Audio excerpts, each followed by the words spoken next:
After nearly 17 years of making game reviews, every now and then I find myself wondering what I could change, improve, or what kind of crazy new idea I could come up with to make future videos better. Besides things like speaking more clearly, writing more engaging scripts, or God forbid finally processing my narration properly, one idea crossed my mind that could spice up videos where I happen to review two somewhat similar games. Hello everyone, today we're taking a look at Rogue Warrior. We're talking about Rogue Trooper, developed by the studio best known for the sniper lesser known Smurfs, and published by Bethesda, who thanks to Todd Howard has since become a walking meme. Alright, I know, brilliant idea, flawless execution, but it's only a prototype, so let's just stick with the usual format this time. Today we're looking at two games that not only share the same developer but even have similar titles. Other than that, they really don't have much in common. Even the protagonists have different skin colors, one of them is literally blue while the other one has a beard. Ladies and gentlemen, this is a Rogue video from me to you, and I think we'll start with this cock-munching, motherfucking, shit-sucking Rogue Warrior. Goddamn cock breath coming motherfuckers! Fuck Karl Marx, he's a big fucking faggot pussy. Rogue Warrior came out in 2009, and no, I wasn't swearing like that because I'm a caveman, you'll see the reason soon enough. The game was developed by Rebellion, best known for the Sniper Elite series, though they dropped some bangers before that, like the very first 3D Alien vs Predator, the last 3D Alien vs Predator, Delta Force Black Hawk Down, and they developed the PlayStation 2 version of World War Z. This masterpiece bears the name of one Richard Marcinko. Richard Marcinko, aka Dick Marcinko, aka the Rogue Warrior, aka Demo Dick, was a Vietnam veteran and the very first commander of SEAL Team 6. After retiring, he published his autobiography Rogue Warrior, followed by several military novels where naturally he was the main character, and let's just say the events in them may have been slightly embellished here and there. Also, this game's protagonist is the Dick himself, like it's literally him. The voice, however, belongs to Mickey Rourke, and regardless of the game's quality, he somehow delivered one of the funniest, edgiest voice performances in gaming history. If there's one thing everyone remembers about Rogue Warrior, it's the voice acting and the painfully hilarious one-liners. Drop dead motherfucker, you fucking amateurs! Goddamn cock breath coming motherfuckers! The great leader must have a tiny dick. It's a goat fuck, Admiral. Your intel was bullshit. You ever live till you've crossed North Korea on the lid of a goddamn train? Fucking wind is so cold it'd freeze the balls off a fucking polar bear. Fucking retard, you dick piece of shit. Suck my balls, my hairy fucking big balls. Wrap them around your fucking mouth.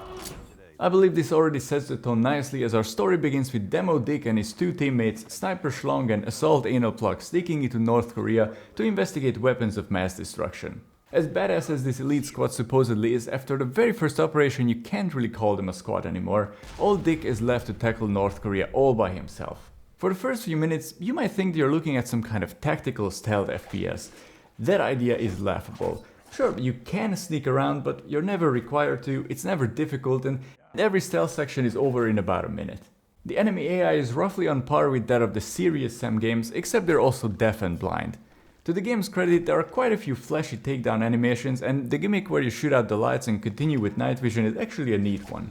This all doesn't really matter though, as most of the times you don't even need to crouch. You can literally sprint at full speed right behind the enemy and they will not suspect a thing.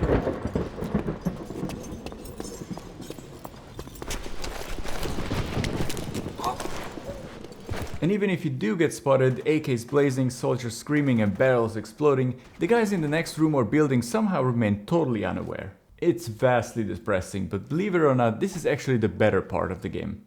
Combat itself is embarrassingly bare bones. There's a cover system and you'll usually need it because on normal difficulty you die after just a handful of hits. At the same time, you can also sprint straight through shotgun blasts and AK fire to press one button to instantly execute enemies because he's Demo Dick, for fuck's sake. What I despise is how reload animations have to play out completely. Leave cover just a split second too early and the entire reload animation starts over. It was unbelievably irritating throughout the entire game. And this LMG reload animation, I can't forgive it, that's some next level laziness here. The gunplay, there's only one comparison that comes to mind while watching the hit feedback. Terrorist takedown war in Colombia. It's exactly the same cheap, bloodless shooting where enemies flop around with awkward ragdolls. I never felt like my shot had any impact or that I used a more powerful weapon. It's astonishingly bad. Sometimes one headshot isn't enough, meanwhile the shotguns are hilariously overpowered, like you don't even have to aim with them. Beyond that, there's barely any difference between most weapons, so once you get the shotgun and the PKP, you're basically unstoppable. Not that the arsenal is particularly varied, you'll spend most of the time using Russian weapons anyways, though every once in a while you'll find a carefully hidden M4 or a grenade launcher, which you can shoot like 3 times tops. It's ridiculous. As for the locations, you've seen every single one of them before. Factories, harbors, a railway station, blowing up a railway bridge, a Russian mansion where you can control snowfall by simply moving, a missile silo, underground bunkers, a giant dam, and finally another harbor where you blow up torpedoes. Across all these levels, almost nothing memorable happens. You just keep moving forward, mowing down brain-dead soldiers who constantly abandon their cover, sometimes phasing in and out of reality. As we say, it's simple as nails. Seriously. I can't think of one single memorable set piece or location. If only the gunplay itself were satisfying enough, it would be a dumb but fun shooter. Fuck cares about the story, right? But unfortunately, this is not that kind of gunplay. On top of everything else, the presentation is pretty awful. Let's start with the audio. Some sound effects are okay, the weapon sounds however are atrocious. They contribute heavily to the complete lack of impact.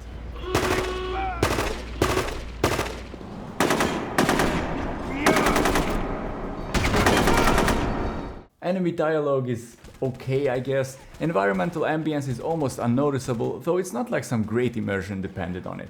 Graphically, most of the game is simply far too dark. Most likely to hide how ugly it actually is.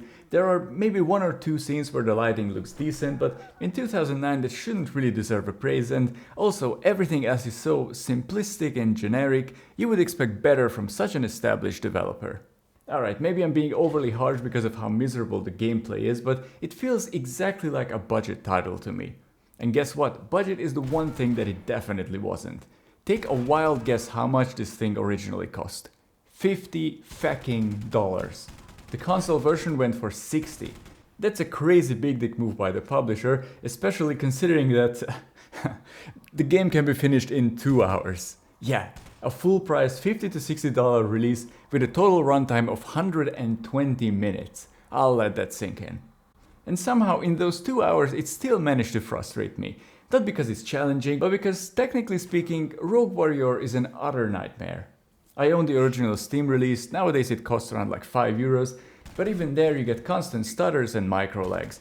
Not to mention the awful FOV that cannot be changed, and the FPS cap is just as dreadful. You can fix the stuttering with windy 3D and unlock the frame rate with Special K, but even then the game is locked to a random 58 FPS. If you launch it in windowed mode you can push it beyond 60 with lossless scaling, except then of course I couldn't record any footage, and if you try using Special K while windowed, the game crashes after a few seconds. It's an absolute goat fuck. Rogue Warrior is essentially a budget game sold as an at least AA title. Everything from the presentation to the gameplay screams low budget.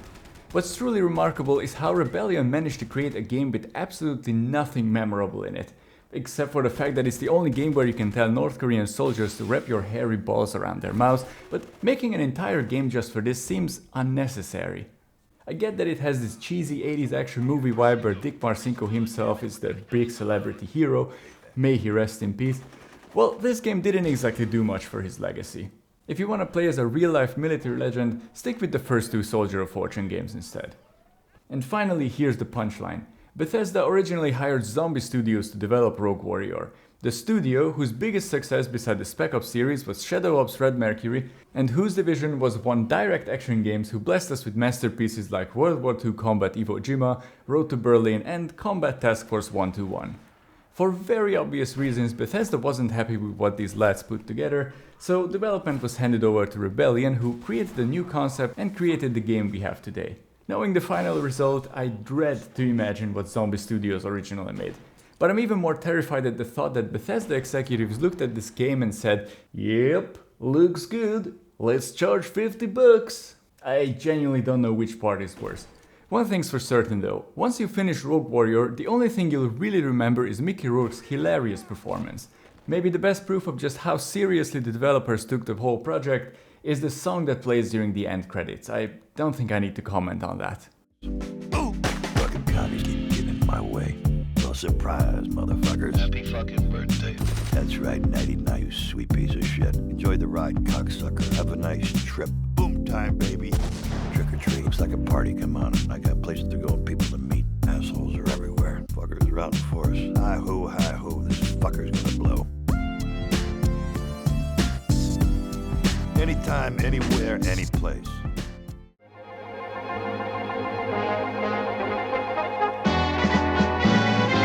Far, very far from here, some 2,000 miles away. That's where they live and work and play. Being a Smurf feels good, so that's why we sing all day. We're doing things the Smurfy way. But there's danger there, lurking everywhere, 'cause Gargamel will catch you if he can. Ooh, I hate Smurfs. That is how I'll get you. I'll get all of you if it's the last thing I ever do.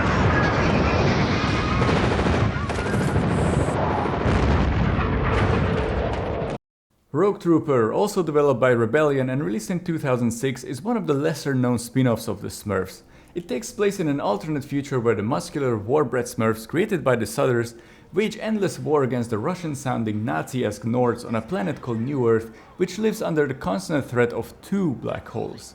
The world of Rogue Trooper originated in the British comic series 2000 AD alongside legends such as Judge Dredd.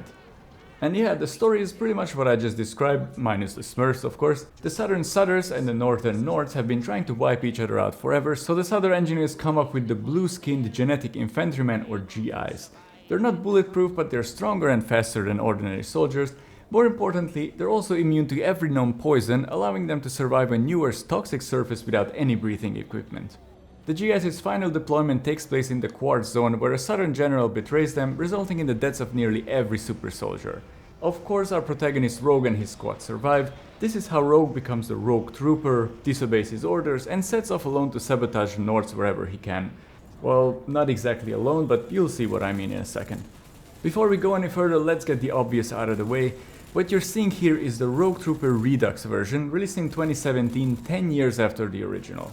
Besides improving the visuals, it also smooths out the gameplay a bit. I've finished both versions multiple times and I can say that there's simply no reason to play the original anymore. Redux is better in every possible way.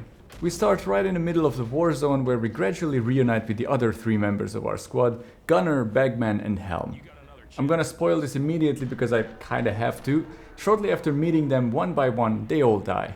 Fortunately, killing a GI isn't that easy. Once their bodies die, you have 1 minute to remove the biochip stored inside their heads and install it into one of your equipment slots. This way they continue living on you basically. Fittingly, Gunner goes into your rifle, Bagman into your backpack, and Helm, you'll never guess, into your helmet. And just like that, you've assembled the 4-in-1 super soldier. These biochips don't just exist so your dead teammates can constantly chat with you either. Gunner provides a rather unusual aiming assist that, while not always intuitive, lets you pull off instant headshots. Or, my personal favorite, shooting enemy oxygen tanks. Your standard gun also doubles as a sniper rifle. Instead of holding your breath, you get a gyroscope stabilizer. This sniper mode alone is unbelievably useful throughout the entire game. Bagman, your backpack man, lets you craft ammunition, grenades, explosive, medikits and weapon upgrades. It is your only way of replenishing ammo, and I absolutely loved how the backpack literally hands you a fresh magazine or jabs a health injector straight into you. Crafting requires scrap, which you collect from dead enemies or occasionally from hidden piles of wreckage scattered around the levels. Then there's Helm, your helmet buddy, who provides your extremely useful radar and handles all hacking, which in practice means you simply place your helmet on the consoles. It's actually a nice little touch that while Helm is not on your head, your radar disappears as well. And that's only scratching the surface. You can carry 4 different grenade types. To be fair, the standard frags and the scramblers are most useful. The latter temporarily stuns both regular infantry and the larger mech units, allowing you to finish them off instantly. You'll always have micromines on you, which can blow open doors and other obstacles, or by shooting them out of your backpack you can mine small areas. It's always fun to scatter them underneath soldiers rappelling down from an aircraft. Then come the weapon attachments. Aside from your pistol, this rifle is basically your entire arsenal, but it has several attachments. Besides the standard assault rifle and sniper modes, you can equip a shotgun, which is hilariously overpowered, a grenade launcher, which is also hilariously overpowered once you learn how to aim with it, An electrical beam rifle that behaves like chain lightning, but its range is fairly limited and it wasn't nearly as effective as I expected. Furthermore, you can have a lock-on rocket launcher attachment as well. Every one of these can be upgraded using scrap once they become available. The game usually lets you know this at the start of each mission. And on top of all of this, you can attach a suppressor to your weapon at any time, because stealth is a thing, but we'll get back to that in a second. Using the attract ability, you can lure guards away, you can deploy holograms, which is great for distracting snipers, or simply plant your rifle on the ground as an automated sentry gun. It's perfect for covering hallways or doors. Wowza, I mean, come on, just compare all of this to Rogue Warrior. It's not even near the same ballpark. So you got a ridiculous number of tools at your disposal, but what does the actual gameplay and especially the gunplay feel like? Pretty darn good. At this point you've already seen that the game also features a cover system. You don't always need it, but it's often a good idea. Enemies aren't overly aggressive, it's not all that easy to die, but at the same time the difficulty remains engaging enough throughout the game. The aiming can feel a little odd at first, even with gunner's assist. Sometimes you'll instantly headshot enemies with a single shot, other times, ironically, against enemies standing right in front of you, it feels like they soak up bullets. Almost as if the rifle somehow becomes less accurate at close range. It's strange. It's not a deal breaker though, the shotgun's always there for you and they won't argue with that. Overall, you can absolutely go Rambo on them if you do it smart. Once you understand the mechanics, the gunplay becomes genuinely satisfying. Even if in reality, the weapons don't necessarily have dramatically more impact than those in Rogue Warrior. One thing that initially took some getting used to was switching weapon attachments. You can use the number keys of course, but if you rely solely on the mouse wheel, be careful. It tends to overshoot and before you know it you've accidentally equipped your pistol or selected the wrong attachment and these animations cannot be interrupted. Reloading also works in a weird way. There isn't a dedicated reload key. If you stop firing for a few seconds, your rifle reloads automatically. Naturally, this can also happen at the worst possible moments. Grenade throwing also feels slightly clumsier than I'd like. You always have to manually set the throwing arc. It's not bad, just slower than necessary. One thing I noticed repeatedly was that soldiers emerging from these giant drill vehicles are completely invulnerable until their animation finishes, so if you want to greet them with a grenade, you have to time it right. Thankfully, upgrades and ammunition never really become an issue. As long as you recycle most of the enemies you kill and collect the marked scrap pile scattered throughout the maps, you'll end up with more than enough scrap to fully upgrade everything. Enemy AI isn't exactly revolutionary during regular firefights. Stealth, however, is where it can occasionally surprise you. Sneaking itself is fairly standard, press C to crouch. There are stealth takedowns that reward you with extra scrap. The suppressor also works in sniper mode, enemies investigate fallen comrades, they react to exploding backpacks. Already, that's several leagues ahead of Rogue Warrior. The enemy roster isn't incredibly diverse in terms of gameplay, but what you get is interesting enough, I think. Besides the standard space fascist, the harbor introduces gas mask wearing sailors. Towards the end you'll encounter red shield bearing elite troops that are combat mechs both small and large. EMP troopers whose attacks fuck with all your teammates. These decapitator robots that look like they escaped straight out of Half-Life 2, emerging from strange metal crates. Then there are the pillboxes, which the game occasionally drops right in front of you. The best strategy is shooting out their glowing red sensors. Once they're blinded, you can circle around them and dismantle them for scrap. But there are also snipers, the Hopper gunships, glider troops dropping explosives, and even nomadic warriors riding these lizard-like creatures. And yeah, there are mounted turret sections too, quite a few actually. You'll often shoot down Hopper aircraft using anti-aircraft cannons. There's a surprisingly long but genuinely enjoyable aircraft chase sequence, and then there's this train defense section which is fun but goes on for like 10 minutes. It definitely could have been a little shorter. As you can see, this game has a little bit of everything. And as for levels themselves, the campaign is just the right length. You'll explore countless war-ravaged wastelands, military bases, harbors. Look at the size of this aircraft carrier, holy fuck! You'll see futuristic city streets and even a wild, psychedelic-looking forest where giant spiders attack you, and in the spirit of gender equality, you even get one female GI companion, for a short time. As I mentioned earlier, the overall difficulty feels just right. On a second playthrough, once you know the weapons and layouts, it could become slightly too easy. However, the final boss level always made me sweat. There are simply too many enemies coming at you. It's still kinda manageable, just make sure you've got enough scrap to keep crafting medikits. Naturally, the graphics are mostly thanks to the remaster. Compared to the original, the 10-year improvement is immediately obvious. I genuinely think this game looks great. Nice textures, great effects, excellent lighting, solid animations. I honestly struggle to find much to criticize. If I really wanted to nitpick, I could argue that some levels feel a little emptier or more desolate than necessary. Unlike Rogue Warrior though, here it actually fits the setting, and the more vibrant locations more than make up for it. I can only say positive things about the sound design too. The voice acting is fine. The Norse's exaggerated Russian Slavic accents contrast wonderfully with the Souther's stiff British delivery. The weapons sound fantastic, you can identify all of them purely by ear. The screaming soldiers, the hiss of punctured oxygen tanks, just excellent. I deliberately avoided spoiling too much of the story even though it's nothing groundbreaking, go experience that for yourselves. The action is clearly the main attraction and it's genuinely solid. Somehow the game never overcomplicates anything, it's varied, straightforward, simple, yet consistently entertaining. Whenever I had the chance I tried the stealthy approach and it actually works. At the same time I never minded when the action went all out. Rogue Trooper doesn't reinvent the genre, but thanks to its setting, lore and overall execution, it comfortably rises above average in my book. On the very least, I would still give it a rock solid 7.5 out of 10. It's absolutely worth playing at least once, just make sure it's the Redux version of course. I can genuinely recommend it. And if you end up enjoying the Rogue Troopers universe, good news, there's apparently an animated movie coming out later this year. Well, I'm sure it will be okay, I don't know, I honestly don't care this much, the game's good and that's what matters. So TLDR, out of Rebellion's 2 Rogue games, Rogue Trooper is the clear winner, and Rogue Warrior, he can suck my balls, my hairy fucking big balls.